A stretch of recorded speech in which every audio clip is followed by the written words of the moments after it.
একটা মানুষ মৃত্যুবরণ করার পর তাকে কবরে রাখা হোক আর না রাখা হোক, বাঘে খেয়ে ফেলুক আর সিংহে খেয়ে ফেলুক, আগুন দিয়া পোড়ায় দিক আর যা করুক, প্রত্যেককেই যেতে হয় আলমে বরজখে। আলমে বরজখে আমাদের সকলকেই অবস্থান করতে হবে, অনন্তকাল নয় তবে দীর্ঘকাল। দীর্ঘকাল আমাকে আপনাকে আলমে বরজখে থাকতে হবে। আর ওই কবর জগৎ আলমে বরজখ, এটা হলো পরকালের প্রথম ঘাঁটি। আর এটাকেই মুহাদ্দিসিনে কেরাম বলেন ছোট কিয়ামত শুরু, মৃত্যুর মাধ্যমে। এইবার কারো মৃত্যু যদি সুন্দর হয় তাহলে আলমে বরজখে তার সুন্দর। দুনিয়ার জগতে নেক আমল করছে, ভালো কাজ করছে, আলমে বরজখ সুন্দর। দুনিয়ার জগতে পাপাচারের মধ্যে লিপ্ত থাকছে, তার আলমে বরজখ তার জন্য কঠিন হয়ে যায়।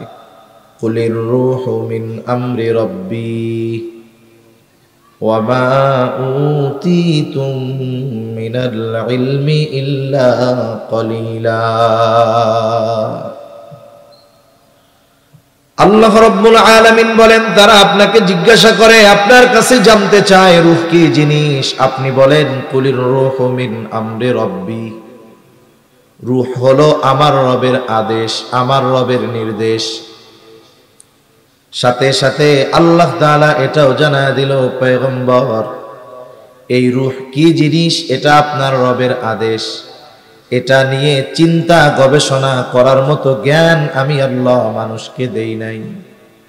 এই জন্যই আল্লাহ তাআলা এরপর সাথে সাথেই বলেন, ওয়া মা উতীতুম মিনাল ইলমি ইল্লা কলিলা। আল্লাহ তাআলা বলেন, তোমাদেরকে অতি সামান্য জ্ঞান দেওয়া হয়েছে। আমাদেরকে আল্লাহ কি জ্ঞান দিয়েছেন বলেন? অতি সামান্য। অতি সামান্য জ্ঞান। কত সামান্য! আসলে কথা একটা আসলে এর পাশে আর একটা চলে আসে। একবার চিন্তা করি যে বাদ দিয়া দেই, আর একবার চিন্তা করি বলারও দরকার আছে যে আমাদের জ্ঞানের পরিধি কত বড় একটু জানি। সূরাতুল কাহাফের মধ্যে মূসা আলাইহিস সালাম আর খিজির আলাইহিস সালামের একটা সফরের ঘটনা আছে, শিক্ষা সফর। তা সফর শুরু হয়েছে কি দিয়া?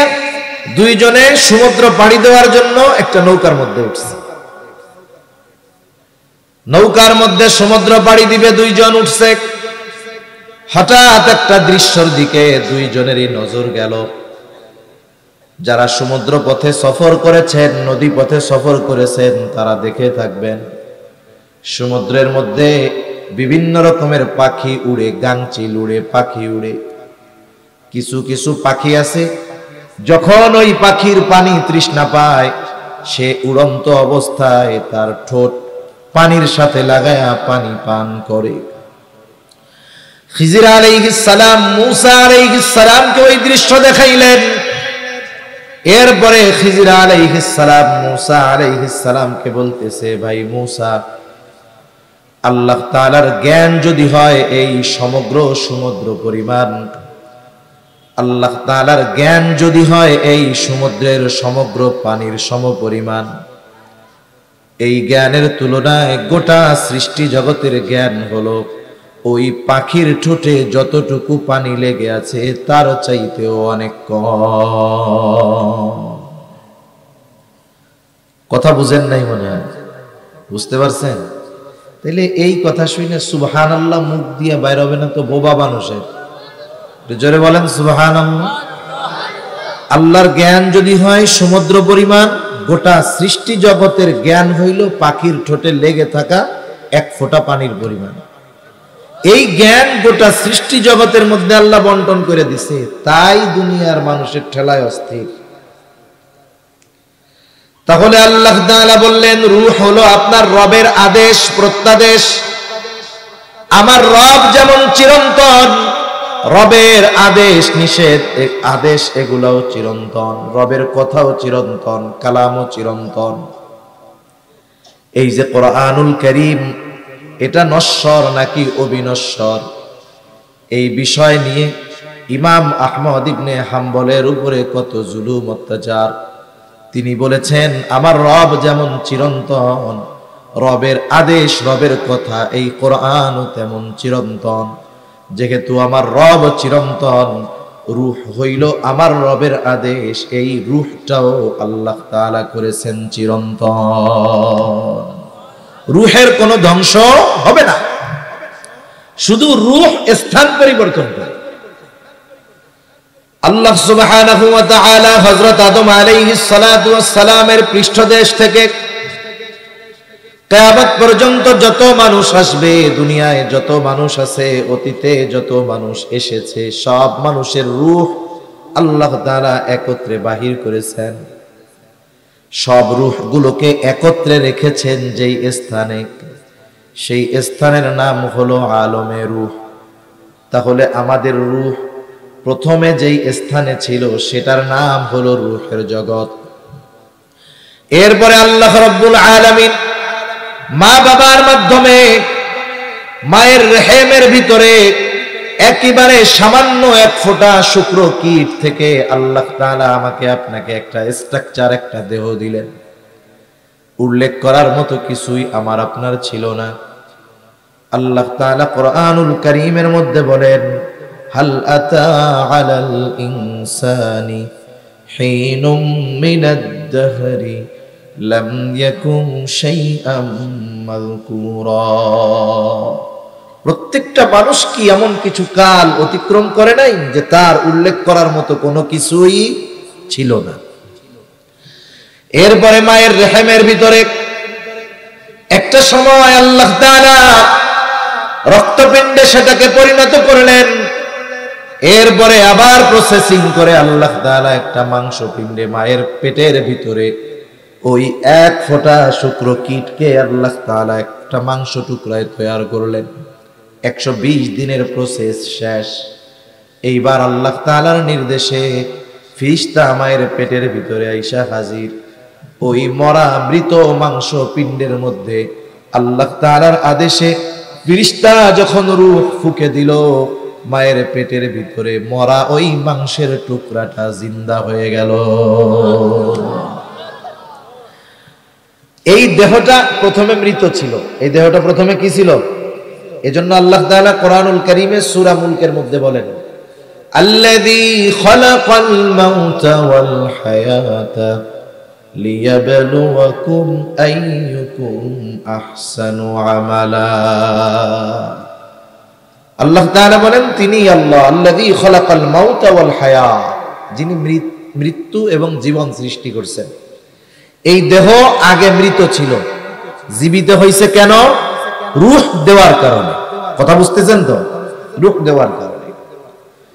এই দেহের সাথে রূহ কতদিন থাকবে, কতক্ষণ থাকবে, আল্লাহ সুবহানাহু ওয়া তাআলা সব কিছু নির্ধারিত করে ফেরেশতাকে পাঠিয়ে দিয়েছেন। এই যে রূহের সাথে এই দেহের একটা সংযোগ হয়ে গেল, ওই সময় আমাদের রূহের কিছু দিনের অবস্থান ছিল আলমে বতন। মায়ের পেটের মধ্যে ছিল রূহ, ওই ছোট্ট একটা দেহের মধ্যে। এরপরে নির্ধারিত মেয়াদকাল শেষে আল্লাহ তাআলা মায়ের রেহেম থেকে, গর্ভ থেকে আমাদের দুনিয়ায় পাঠাইলেন। এখন এই দেহের মধ্যে রূহটা আছে, রূহের অবস্থান হলো আলমে দুনিয়ায়। কারণ এখন আছি আমরা দুনিয়ায়, রূহের জগৎ থেকে মায়ের পেটে আলমে বতনে, আলমে বতন থেকে এখন আছে আলমে দুনিয়ায়। আমাদের দেহের মধ্যে আছে, একটা নির্ধারিত সময় আসবে, আল্লাহ তাআলার নির্দেশ, এইবার এই রূহ আমার আপনার দেহের সাথে আর থাকবে না। আল্লাহ তাআলা আমাদের প্রত্যেকের হায়াতকে লিমিট নির্ধারিত করে দিয়েছেন। এই যে পানির বোতলটা আছে, এই পানির বোতলের মধ্যে কিছু কথা লেখা আছে। একটা লেখা আছে উৎপাদনের তারিখ, আরেকটা লেখা আছে মেয়াদ, আরেকটা আছে তার ব্যাচ নম্বর। মেয়াদটা দেওয়া হলো ৩/৯/২৪ সাল। বলেন তো, আপনি যদি বোতলের মধ্যে বাজারে কিনতে গিয়ে দেখেন এইটার মেয়াদ শেষ হয়ে গেছে, পানির দাম 15 টাকা, মেয়াদ যদি শেষ হয়ে যায় এই 15 টাকার পানি আপনি 5 টাকা দিয়ে কিনবেন নাকি? আপনি বুঝতে পারতেছেন, দেখতে পারতেছেন মেয়াদ শেষ, এই জন্য এটার কোনো দাম। আমার আপনারও একটা নির্দিষ্ট মেয়াদ আছে, কিন্তু দেখা যায় না। মেয়াদ ফুরায় গেলে এই পানির বোতলের যেমন কোনো দাম নাই, মেয়াদের ফুরায় যাবে, আমার আপনারও দাম নাই। এই এত সুন্দর দেহ, এটা কোনো কাজে লাগবে না, কেউ মূল্যায়ন করবে না। যখন রূহটা দেহ থেকে বিচ্ছিন্ন হয়ে যাবে, মালাকুল মাউত যথাসময়ে হাজির হয়ে যাবে। এক মুহূর্ত আগেও আসবে না, এক মুহূর্ত বিলম্বও করবে না।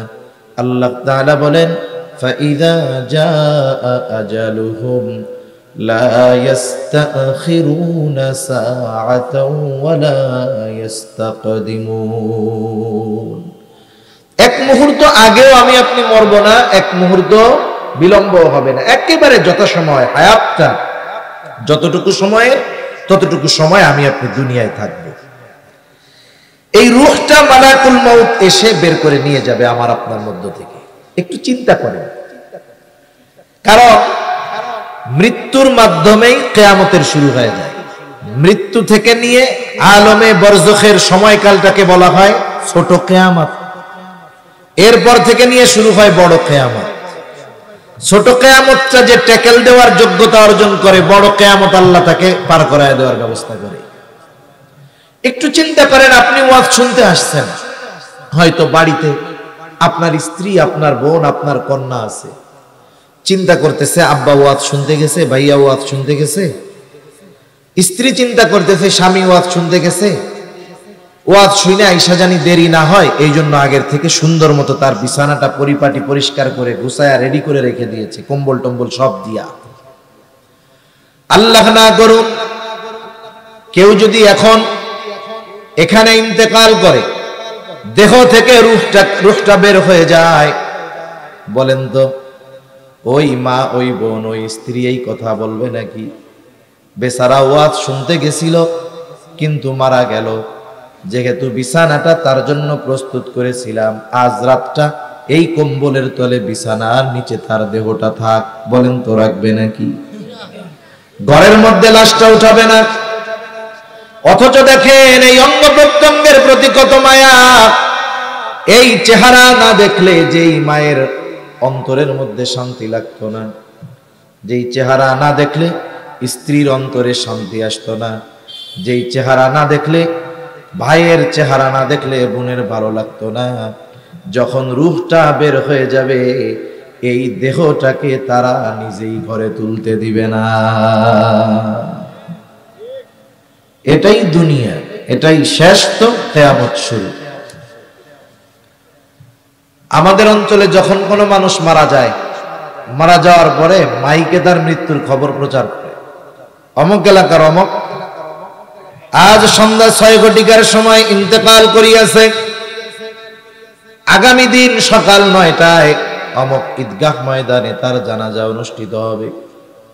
অতএব সকল ধর্মপ্রাণ মুসল্লিদেরকে উক্ত মরহুমের মাগফিরাত কামনায় তার জানাজায় শরীক হওয়ার জন্য বিশেষভাবে অনুরোধ করা গেল। এই রকম প্রচার আপনাদের এলাকায় হয় নাকি? এই প্রচার করার সময় একটা শব্দ বলে ইন্তেকাল। ইন্তেকাল, ইন্তেকাল শব্দের অর্থ হলো স্থানান্তরিত হওয়া। স্থানান্তরিত হওয়া তার মানে এক জায়গায় ছিল, চলে গেছে আর এক জায়গায়।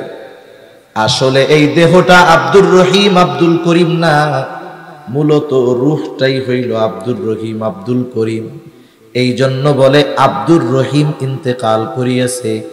এই দেহর থেকে যখন আব্দুর রহিমের রূহটা বের হয়ে যায়, তখন এই দেহটার নাম হয়ে যায় লাশ। লাশাইউন, যার মধ্যে কিছুই নাই। এইবার এই রূহ আর এক জগতে পদার্পণ করে, যেটাকে হাদিসের ভাষায় বলা হয় আলমে বরজাখ।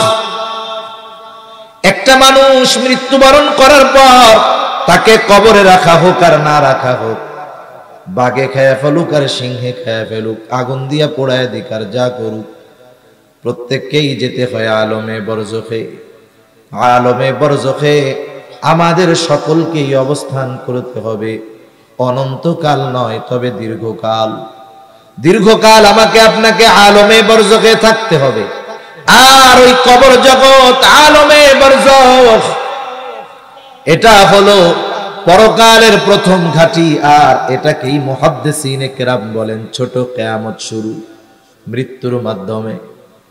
এইবার কারো মৃত্যু যদি সুন্দর হয়, তাহলে আলমে বরজখে তার সুন্দর।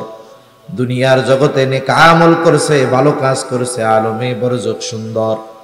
দুনিয়ার জগতে পাপাচারের মধ্যে লিপ্ত থাকছে, তার আলমে বরজখ তার জন্য কঠিন হয়ে যায়। আলমে বরজখের দুই অবস্থা। দুনিয়ায় যারা নেককার ইমানদার, তাদের কবর হবে জান্নাতের বাগান, রাউদাতুম মিন রিয়াদিল জান্নাহ। আর যারা দুনিয়ায় নেক আমল করে নাই, পাপের মধ্যে লিপ্ত ছিল, তাদের কবর হবে জাহান্নামের গর্ত। এই শাস্তিটার মাত্রা কতটুকু, বা ওই শান্তির মাত্রাটা কতটুকু? যার কবরটা জান্নাতের বাগান হবে, সে মনে করবে এটাই মনে হয় জান্নাত। ফেরেশতারা তাকে জানাবে, না না, এটা জান্নাত নয়, বরং জান্নাতের নেয়ামতের তুলনায় এটা কোনো কিছুই না। বরং তোমার জন্য এর চাইতে কল্পনাতীত নেয়ামত আল্লাহ তাআলা তৈরি করে রাখছে, যেটা কিয়ামতের পরে তোমাকে দেওয়া হবে, পুনরুত্থানের পরে তোমাকে দেওয়া হবে। বলেন তো, আপনার কাছে একটা আছে ভালো জিনিস, আপনি যদি তার চাইতে অগণিত গুণ বেশি ভালো জিনিসের খবর পান, তাইলে এই ছোট ভালো জিনিস চাইবেন নাকি বড়টা চাইবেন? এইবার ওই কবরের বাসিন্দা বলবে, আল্লাহ, যথাদ্রুত সম্ভব আপনি কিয়ামত কায়েম করেন, আমি আমার আসল ঠিকানায় যাইতে চাই। আর যার কবরটা জাহান্নামের বাগান হয়ে যাবে, ও মনে করবে এটাই মনে হয় জাহান্নাম। কারণ এর চাইতে যন্ত্রণাদায়ক শাস্তি, কষ্টকর আর কোনো কিছুই হতে পারে না। এইবার ফেরেশতারা তাকে জানাবে, না না, এটা জাহান্নাম নয়, বরং জাহান্নামের শাস্তি এর চাইতে কল্পনাতীত কঠোর এবং কঠিন এবং কষ্টের। এই কথা শুনে ওই কবর যার জাহান্নামের গর্ত, সে এতটা ভীত সন্ত্রস্ত হয়ে যাবে, সে আল্লাহর কাছে বলতে থাকবে, আল্লাহ, কিয়ামত যেন কখনোই কায়েম না হয়। একটা বিপদে আমি আপনি আছি, বিপদটা এমনি কষ্টের, কিন্তু সামনে যায় মনে করতেছি এই বিপদ আর থাকবে না। কিন্তু বিশ্বস্ত একজন আমারে বলল, ভাই, আপনি যেই বিপদে আছেন, সামনের বিপদের তুলনায় আপনি জান্নাতে আছেন। তখন বলেন তো, আমি কি ওই সামনের বিপদ কামনা করব, নাকি ছোট বিপদ নিয়েই কমু, যাক এটাই থাক? শাস্তির তীব্রতা এত, মনে করবে জাহান্নাম, কিন্তু জাহান্নামের শাস্তির কথা শুনে মনে করবে, হায় রে, এটাই ভালো। এভাবে চলতে থাকবে দীর্ঘকাল। এক সময় সিংহায় ফুৎকারের মাধ্যমে মানুষের আলমে বরজখে অবস্থানের মেয়াদকাল শেষ হবে। আল্লাহ তাআলা কোরআনুল কারীমের মধ্যে বলেন, ওয়ানুফিখা ফিস-সূরি ফাসাইকা মান ফিস-সামাওয়াতি ওয়া মান ফিল আরদ ইল্লা মান শাআল্লাহ সুম্মা নুফিখা ফীহি উখরা ফাইযা হুম কিয়ামুন ইয়ানজুরুন। আল্লাহ রাব্বুল আলামিন বলেন, প্রথমবার যখন সিংহায় ফুৎকার দেওয়া হবে, ফাসাইকা মান ফিস সামাওয়াতি ওয়া মান ফিল আরদ, আসমান এবং জমিনের মাঝে যত প্রাণী আছে, যত প্রাণ আছে, সব ওই আওয়াজের তীব্রতায় অজ্ঞান হয়ে যাবে। ইল্লা মান শাআল্লাহ, তবে আল্লাহ তাআলা যা চান, যেগুলো চান সেগুলো ছাড়া। মুফাসসিরিনে কেরাম বলেন, ওই আওয়াজে প্রথমে সব মানুষেরা অজ্ঞান হবে, এরপরে তাদের মৃত্যু ঘটবে। এই মৃত্যুর মাধ্যমে দুনিয়ার জগতে মানব জাতির অবস্থানের মেয়াদকাল শেষ হবে। সর্বশেষ যেই লোকটা দুনিয়া থেকে ইন্তেকাল করবে, তাকেও কমপক্ষে 40,000 বছর আলমে বরজখে থাকতে হবে। প্রথম সিংহায় ফুৎকারের মাধ্যমে মানব জাতির এই দুনিয়ার অবস্থানের মেয়াদকাল শেষ। আল্লাহ তাআলা বলেন সুম্মা নুফিখা ফীহি উখরা ফাইদা হুম কিয়ামুন ইয়ানদুরুন, অতঃপর পুনরায় আবার সিংহায় ফুৎকার দেওয়া হবে। এই সুম্মা অতঃপরের মধ্যে পার হবে কমপক্ষে 40,000 বছর। কত বছর জোরে বলেন? 40,000 বছর পার হয়ে যাবে। আল্লাহ তাআলা বলেন সুম্মা নুফিখা ফীহি উখরা ফাইদা হুম কিয়ামুন ইয়ানদুরুন, অতঃপর যখন সিংহায় ফুৎকার দেওয়া হবে প্রত্যেকের অবস্থান স্থল থেকে উঠে দাঁড়ায়া যাবে। ফাইদা হুম কিয়ামুন ইয়ানদুরুন, শুধু দাঁড়াবে তা নয়, ডানে বামে শুধু তাকায়া দেখতে থাকবে কি হচ্ছে এইগুলো, কি হচ্ছে এগুলো। ওইটা কি বলবে? আল্লাহ তাআলা সূরা জিলজালের মধ্যে বলেন ইদা জুলজিলাতিল আরদু জিলজালাহা ওয়া আখরাজাতিল আরদু আফকালাহা ওয়া ক্বালাল ইনসানু মা লাহা, যখন পৃথিবী প্রচন্ড রূপে কম্পন হবে, জমিন তার মধ্যে থাকা ভারী বস্তুগুলো উদ্গীরণ করে দিবে। মুফাসসিরিনে কেরাম বলেন এর দ্বারা মানুষের দেহ, লাশ, অথবা এমনটা হতে পারে যে মাটির তলে যত খনিজ পদার্থ আছে, স্বর্ণের খনি, হীরার খনি, সব উদ্গীরণ করে দিবে। মানুষেরা যখন তাকায় দেখবে কি বলবে? ওয়াকালাল ইনসানু মা লাহা, মানুষ বলবে আরে এগুলো কি হইতেছে? চিন্তা করবে দুনিয়ায় এই সম্পদের জন্যই তো দিন ছাড়ছিলাম, সম্পদের জন্যই কাড়াকাড়ি মারামারি করছিলাম, হায় রে এগুলো কি হচ্ছে? অবস্থা কি হবে মানুষের? রাসূলুল্লাহ সাল্লাল্লাহু আলাইহি ওয়াসাল্লাম জানায় দেন অবস্থা বড় করুন। আল্লাহর নবী বলেন কিয়ামতের দিন মানুষকে যখন পুনরুত্থিত করা হবে সকলে বস্ত্রহীন বিবস্ত্র অবস্থায় উঠবে। আয়েশা সিদ্দিকা রাদিয়াল্লাহু তাআলা আনহা বলেন ইয়া রাসূলুল্লাহ, মানুষেরা যে বিবস্ত্র অবস্থায় উঠবে একজন কি আরেকজনের দিকে তাকাবে না?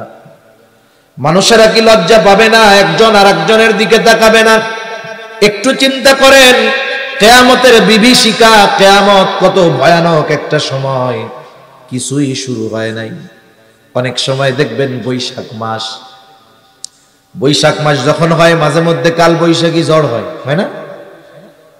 আকাশ পরিষ্কার, কোনো মেঘ নাই, হঠাৎ করে 10 মিনিটের ভিতরে গোটা আকাশ কালো মেঘে মেঘাচ্ছন্ন হয়ে যায়। ভর দুপুরে এতটা মেঘ, এতটা অন্ধকার, কেমন যেন আমাবস্যার গুটগুটে কালো অন্ধকার। ঝড়ও হইতেছে না, বৃষ্টিও হইতেছে না, শুধু আবহাওয়ার এতটুকু পরিবর্তন। বলেন তো এই পরিবর্তনটা যখন আমাদের পরিলক্ষিত হয় অন্তরের মধ্যে ভীতি সঞ্চার হয় কি হয় না? আবহাওয়ার পরিবর্তনে অন্তরের মধ্যে ভয়ের সৃষ্টি হয়। কিয়ামতের দিন এমন এক থমথমে ভাব বিরাজ করবে যে মানুষেরা উঠেই আতঙ্কগ্রস্ত, ভীত সন্ত্রস্ত থাকবে।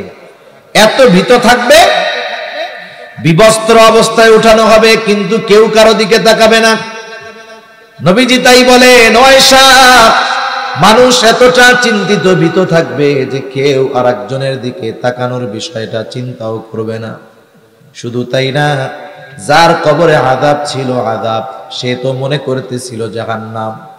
আমার সময় কম, নাইলে কবরের আযাব গুলাও কিছু শুনাইতাম যে কেমন আযাব হবে। যার কবরে আযাব ছিল হাসরের ময়দানে কিছুই হয় নাই, শুধু উঠছে, উইটা আবহাওয়া দেখছে, এতটা বিভীষিকাময় তার কাছে মনে হবে, সে মনে করবে কবরে আমি ঘুমাইছিলাম। কবরে কেমনে ছিলাম? ঘুমাইছিলাম। আল্লাহ তাআলা সূরা ইয়াসিনের মধ্যে বলেন অনুফিখা ফিস সূরি ফাইদা হুম মিনাল আজদাসি ইলা রাব্বিহিম ইয়ানসিলুন। এখানে দ্বিতীয়বার সিংহায় ফুৎকার উদ্দেশ্য। আল্লাহ তাআলা বলেন অনুফিখা ফিস সূর ফাইদা হুম মিনাল আজদাসি ইলা রাব্বিহিম ইয়ানসিলুন। দ্বিতীয়বার সিংহায় ফুৎকারের পরে প্রত্যেককে তার কবর থেকে উঠায়া দেওয়া হবে, পুনরুজ্জীবিত করা হবে। ইলা রাব্বিহিম ইয়ানসিলুন, প্রত্যেকে তাদের রবের দিকে ছুটতে থাকবে। এই বিভীষিকাময় অবস্থা দেখে যাদের কবরে আযাব ছিল তারা বলবে قالوا يا ويلنا من بعثنا من مرقدنا هذا ما وعد الرحمن وصدق المرسلون আল্লাহ তাআলা জানায় দেন ওই মানুষেরা বলবে ইয়া ওয়াইলানা মান বাআসানা মিন মারকাদিনা, হায় দুর্ভোগ, কে আমাদেরকে আমাদের অবস্থান স্থল থেকে জাগায়া দিল। বলেন তো, মানুষ যদি ঘুমায় তাইলে জাগানো যায়? ওরা মনে করবে আমরা ঘুমাইছিলাম, কে আমাদেরকে ঘুম থেকে জাগায়া দিল। অথচ ছিল আযাবের মধ্যে, কিন্তু কিয়ামতের অবস্থা দেখা কবরের আযাবের কথা তো ভুলবেই, মনে হবে কবরে আরামে তারা ঘুমায়াছিল। মানুষ যখন বড় বিপদে পড়ে তখন ছোট বিপদ মনে হয় আরামেই ছিলাম, ঠিক না?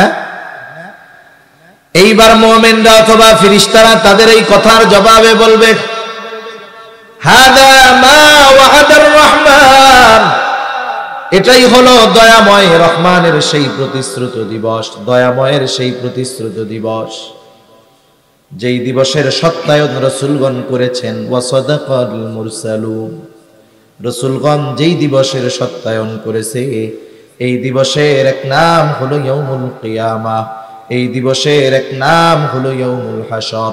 কারণ হাসর একত্রিতকরণ দিবস, ওই দিন পৃথিবীর শুরু থেকে নিয়ে শেষ পর্যন্ত যত মানুষ এসেছে তাদের সকলকে একত্রিত করা হবে।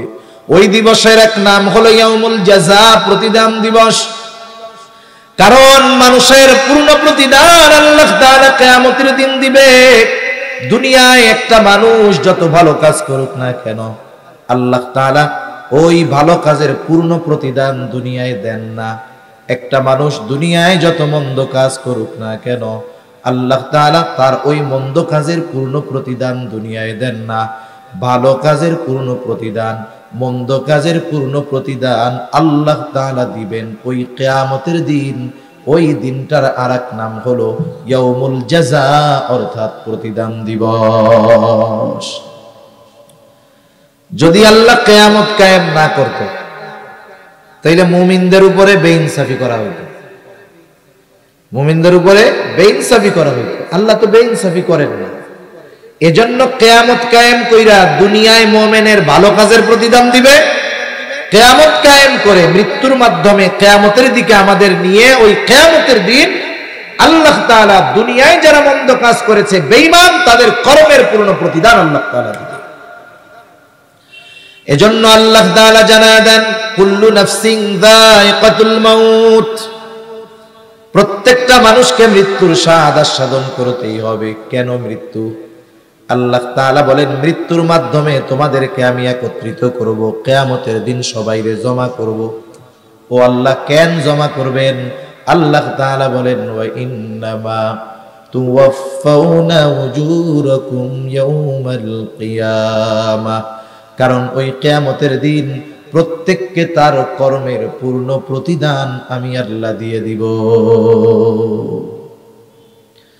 ওই দিনের বিচারক কে? জোরে বলেন তো, আরো আস্তে কোন কে? আল্লাহ। দুনিয়ার বিচারক তো টাকা পয়সা খাইয়া পার্সিয়ালিটি করে, আল্লাহ তাআলা কি করবে? কেমন বিচার করবে আল্লাহ? আল্লাহ তাআলা কোরআনুল কারীমের মধ্যে বলেন وَنَضَعُ الْمَوَازِينَ الْقِسْطَ لِيَوْمِ الْقِيَامَةِ فَلَا تُظْلَمُ نَفْسٌ شَيْئًا وَإِنْ كَانَ مِثْقَالَ حَبَّةٍ مِّنْ خَرْدَلٍ أَتَيْنَا بِهَا كَفَى بِنَا حَاسِبِينَ। আল্লাহ তাআলা বলেন আমি কিয়ামতের দিন ন্যায় বিচারালয় প্রতিষ্ঠা করব, ন্যায় বিচারের আদালত কায়েম করব আমি আল্লাহ। কারণ আল্লাহ হলেন মালিক ইয়াউমিদ্দিন, আল্লাহ তাআলা হলেন বিচার দিবসের একচ্ছত্র অধিপতি হলেন আল্লাহ, ওই দিনের বিচারক তিনি। আল্লাহ তাআলা বলেন এমন বিচারালয় কায়েম করব ফালা তুযলামু নাফসুন শাইআ, কারো প্রতি সামান্যতম জুলুম করা হবে না, অবিচার করা হবে না। এমনটা হবে না কর্ম নাই কিন্তু বিচার করছি তা না। আমি কিয়ামতের দিন শুধু অপরাধীকে হাজির করব তা নয়, সাথে সাথে তার অপরাধগুলোকেও আমি আল্লাহ হাজির করব। ওয়া ইন কানা মিসকালা হাববাতিন মিন খারদালিন আতাইনা বিহা, সে যদি দুনিয়াতে সরিষা দানা পরিমাণ কোনো আমল করে, আতাইনা বিহা, ওইটা সহ আমি আল্লাহ তাকে হাজির করব। সুবহানাল্লাহ বলেন।